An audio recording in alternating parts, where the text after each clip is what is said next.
prenez une jeune fille, pleine d'avenir, pleine de rêves, pour aller l'enfermer en France, parce que c'est l'Europe, parce que c'est la France, parce qu'elle va être impressionnée.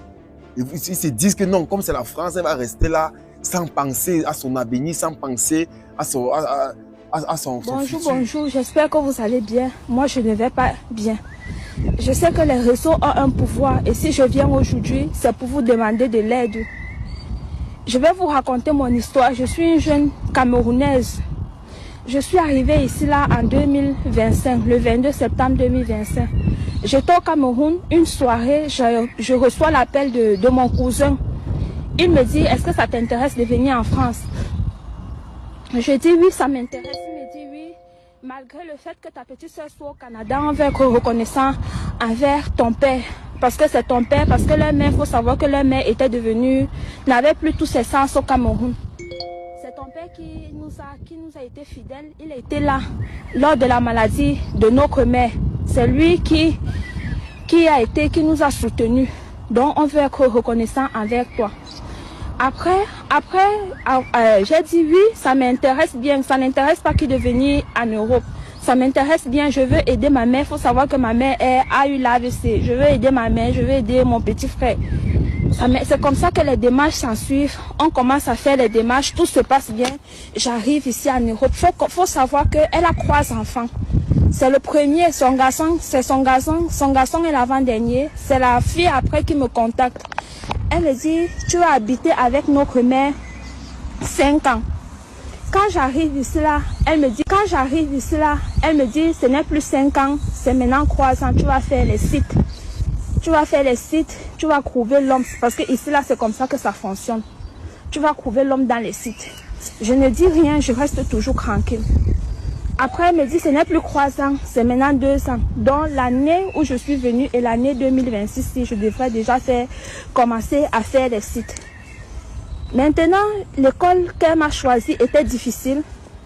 Je suis à l'université. L'école, la filière qu'elle m'a choisie, il faut savoir que c'est très difficile pour moi. Je ne m'adapte pas, c'est vraiment difficile. Je suis partie voir le prof principal, si c'est possible de me réorienter. Il me dit oui, c'est possible de te réorienter. On te fait une lettre recommandative dans laquelle on va mentionner que ça n'a pas été facile et l'année prochaine tu peux te réorienter. J'ai cherché le travail dans la ville-ci, je n'ai pas trouvé. Je suis à Guingamp, en France. J'ai cherché le travail partout ici en France. À Guingamp où je suis, je n'ai pas trouvé. Il faut savoir que pour quelqu'un qui vient d'arriver, c'est thèse qui devait me montrer que dépose ici, elle ne l'a jamais fait. Elle ne m'a jamais montré que dépose. Ce sont les inconnus même qui m'ont donné le petit job du ménage que j'avais trouvé. Je ne trouvais pas de job. J'avais trouvé un job, mais à l'usine, c'était loin et je n'ai pas de véhicule. Je n'ai pas de voiture. C'est comme ça que je pars postuler dans une autre ville. Je viens, je lui dis, j'ai postulé dans une autre ville, j'ai arrêté l'école pour l'année-ci. Elle s'est fâchée. Je ne sais pas quelle idée elle avait derrière la tête. Elle s'est fâchée, elle a fait de ça un problème. Elle a dit qu'elle m'enlève, elle annule mon visa, elle enlève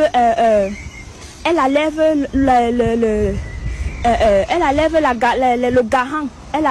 Je n'ai plus de garant, je dois signer les papiers que je n'ai plus de garant et on me renvoie au Cameroun. Elle était présentement là. Elle a voulu prendre mon passeport. Je n'ai pas mon passeport. J'ai caché ça. J'avais caché mon passeport loin. Ils ont commencé à me brutaliser. Je suis dans la rue présentement. Ils m'ont fait venir en France. Ils ont dit qu'ils seront là parce que j'ai seulement cherché le travail. Je ne sais pas si c'était que leur plan, c'était que je reste, sachant que l'école est difficile pour moi, pour que l'année prochaine je reste sans papier, pour que je garde leur mère à vie. Leur mère qui ne peut plus faire les choses d'elle-même. Seulement parce que j'ai trouvé le travail, c'est la reconnaissance. Je suis là présentement dehors. Ils sont venus, ils ont dit que je dois rembourser leur argent. Ils vont me porter plainte et me renvoyer en Afrique. Je vous prie, aidez-moi. Je ne connais pas comment faire, aidez-moi. C'est seulement ça que je peux vous demander, aidez-moi. seulement du fait, j'ai dit que je serai reconnaissant et j'ai même dit que si possible, quand je vais travailler, je vais rembourser la dette. Ils disent que je dois rembourser, je dois signer les codes de vérifier. J'ai même mal au pied, ils m'ont griffé, elle a voulu arracher mon sac. Elle est seulement partie avec mon sac où il y avait mon goûter à l'intérieur. Aidez-moi. Je sais que les réseaux ont une force, je ne connais pas comment faire, je viens d'arriver, je n'ai que 4 mois ici là. Aidez-moi. Ils ont dit qu'ils seront reconnaissants avec moi. C'est ça la reconnaissance. C'est ça la reconnaissance. C'est ça la reconnaissance parce que j'ai trouvé le travail. Seulement ça, c'est la raison. Si vous demandez que pourquoi vous êtes comme ça, c'est parce que j'ai trouvé le travail. C'est parce que j'ai trouvé le travail et j'ai dit que je ne fuyais pas. J'ai dit que je pars travailler et je reviens à week-end prendre soin de l'homme, mais ils n'ont pas voulu comprendre ça. Ils n'ont pas voulu m'enquêter de tous les noms d'oiseaux.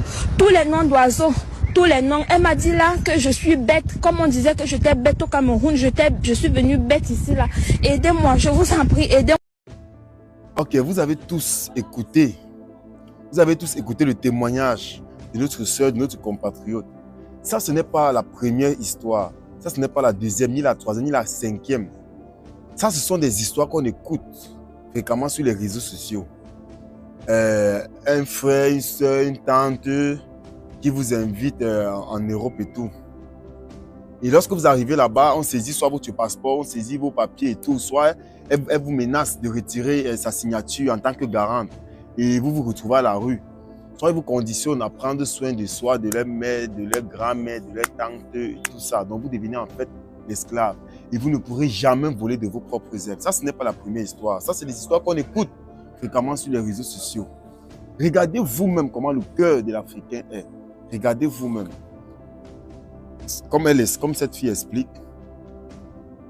ses cousins l'envoient l'invitation en lui disant que bon, comme tu t'es trop, comme ton père nous a trop aidés, on veut te récompenser en t'invitant ici en France. Bon, elle se disait que bon, c'est une très belle opportunité, mais qui ne veut pas venir en France? Qui ne veut pas aller en France? C'est même un rêve. Là voilà, elle va en France sans savoir qu'elle part comme ça pour être l'esclave. L'esclave, celle-là qui va rester avec la grand-mère, rester prendre soin de la grand-mère pendant que les autres vont au travail. Pourtant, elle est jeune, brillante, elle a de l'avenir devant elle, elle a la vie devant elle. C'est comme ça qu'elle arrive, elle commence à s'occuper de la grand-mère pendant que les autres vont au travail et tout. À un moment, elle aussi se dit, mais l'argent est en train de passer, le temps est en train de passer. Mais je dois aussi me battre, je dois chercher le travail et tout. Les gars l'inscrivent d'abord à l'école. Pour lui montrer que non, ils sont attentionnés, ils vont prendre soin d'elle et tout. Elle dit bien qu'on la met à une filière tellement difficile qu'elle ne pouvait pas s'en sortir. C'est un peu comme tu fais peut-être, tu as peut-être un baccalauréat littéraire, peut-être A4 espagnol, A4 allemand, et on te prend pas, on te pas te faire peut-être faire la programmation à l'université. On te peut-être faire la programmation, ou bien peut-être maths appliquée à l'université, ou bien la physique appliquée. Vous-même, imaginez.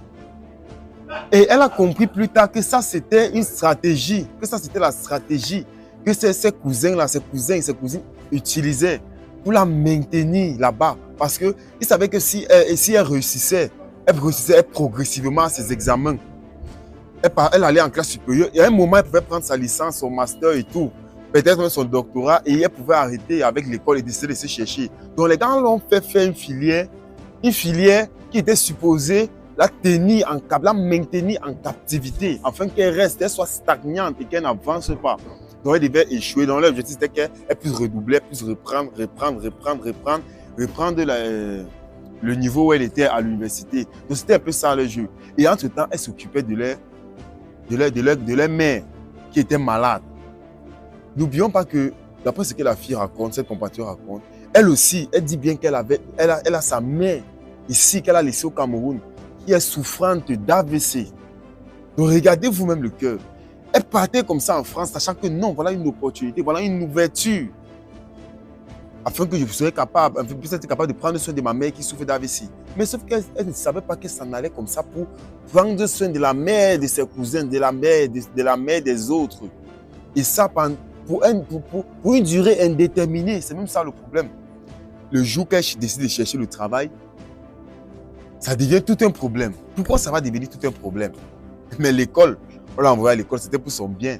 C'était pour qu'elle puisse fréquenter pour elle-même. Elle dit que l'école est difficile et tout. Elle fait la requête pour changer de filière. On refuse, on complique. Elle décide donc d'aller chercher le travail. Subitement, ses soeurs commencent à se fâcher. Que non, l'esclave est en train de partir. L'autre Tinda, comme on dit souvent, est en train de s'en aller. Qui va rester prendre soin de leur mère? Donc, ils ont fait venir quelqu'un pour prendre soin de leur mère sans salaire. C'est vraiment terrible. Donc, voilà pourquoi, dans la vie, je ne vais pas trop plonger la vidéo. C'est une vidéo qui m'a juste touché. Je voulais partager avec vous. Pour vous montrer que vraiment, les gens n'ont pas de cœur. Les gens sont sans cœur ici dehors. Vous prenez une jeune fille, pleine d'avenir, pleine de rêves, pour aller l'enfermer en France. Parce que c'est l'Europe, parce que c'est la France. Parce qu'elle va être impressionnée. Et ils se disent que non, comme c'est la France, elle va rester là sans penser à son avenir, sans penser à son futur. Non, impossible. Donc, la sœur se retrouve maintenant dans la rue. On a saisi certains de ses documents. On a voulu saisir même son passeport. Et elle a refusé. Et elle s'est enfuie et actuellement elle est dans la rue et elle demande de l'aide. Vraiment, dans la vie, nous devons être vraiment très vigilants. Il y a souvent, on se dit souvent que les mauvaises personnes ou bien l'ennemi viennent de loin. Pourtant, souvent, l'ennemi est proche de nous. Ils ont fait croire qu'ils voulaient l'aider. Mais ça, ce n'est pas de l'aide. Moi, je dis que ce n'est pas de l'aide. Ça, c'est de l'exploitation approfondie. Si quelqu'un veut t'aider et il te conditionne sur cette aide-là, si quelqu'un prend le motif disant qu'il veut t'aider et il te prend, il fait de toi son esclave, moi, je n'appelle pas ça de l'aide. Moi, j'appelle ça de l'exploitation de l'homme par l'homme, comme on dit souvent.